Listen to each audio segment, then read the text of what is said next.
API access control is a feature that Salesforce has, but it's not activated in every org by default. So what API access control does is it will protect you from people connecting dodgy connected apps or using the API to access your Salesforce environment.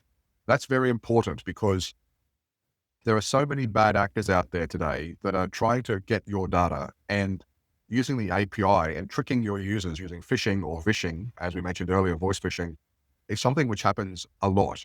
Now, the API access control is a feature which will help you prevent that, but it's not activated by default, as I mentioned. You need to log in case with Salesforce, get this feature activated in your org, and then what you need to do is set it up so that you go to all of your connected apps.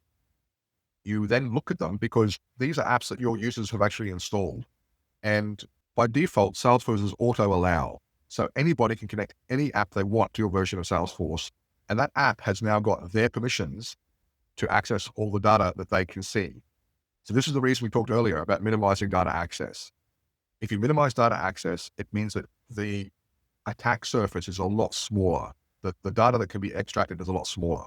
So API access control will help you block people from connecting apps to your Salesforce org by default.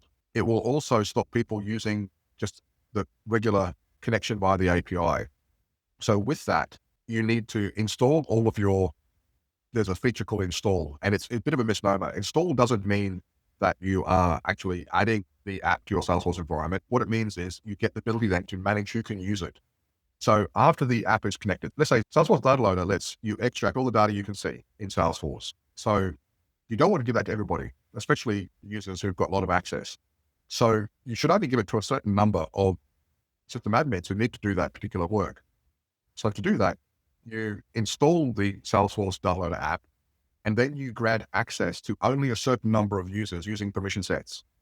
And that way you're controlling exactly who can use a permitted app. So the permitted app is Data Loader, and only 3 people in the whole company can use it because it's set up in the connected app configuration that only this particular permission set is able to access a particular bit of information.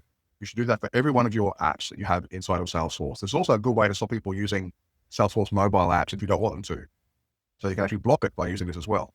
So if you go through and you install each of your apps, you then grant permissions to a small number of people who need to use that app. And then when you enable access control, API access control, anybody who tries to connect any other app to your org just won't happen.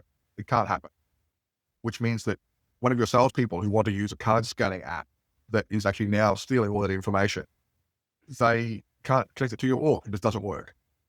And then if someone wants to use Data Loader, it isn't on that list. They can't use it either. Now, this is something I seriously suggest that everybody should be configuring in their Salesforce org. Every time I do an assessment, if you haven't got API access control, that's one of the critical findings. You haven't got this enabled and it's not set up in your org. So that one is something which is a very important feature which you should have configured.